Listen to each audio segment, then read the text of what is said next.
गुरुभक्त एकलव्य हिरण्यधनू नावाचा भिल्लांचा एक राजा होता। त्याच्या मुलाचे नाव एकलव्य होते। त्याला धनुर्विद्या शिकायची होती, पण द्रोणाचार्यांनी त्याला शिष्य करून घेतले नाही। एकलव्य निराश झाला। त्याने द्रोणाचार्याला आपले गुरु मानले होते। तो रानात गेला। तेथे त्याने द्रोणाचार्यांची मातीची मूर्ती बनवली। एकलव्य रोज त्या मूर्तीची पूजा करत असे, मग धनुष्यबाण चालवण्याचा सराव करत असे।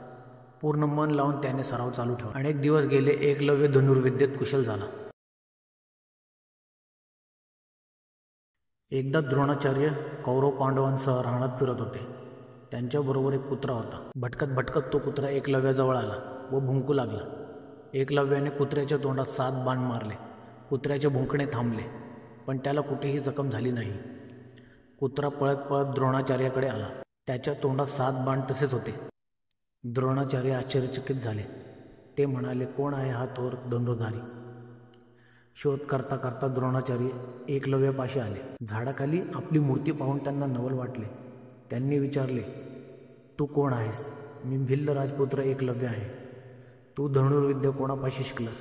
एकलव्य म्हणाला, गुरुजी, तुम्हीच माझे गुरु आहात।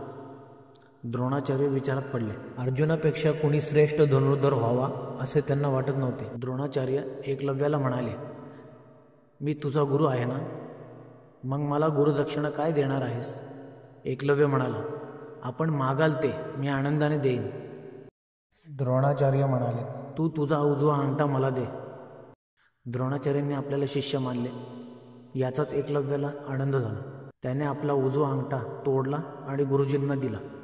द्रोणाचार्य म्हणाले, धन्य तुझी गुरुभक्ती, माझा तुला आशीर्वाद आहे।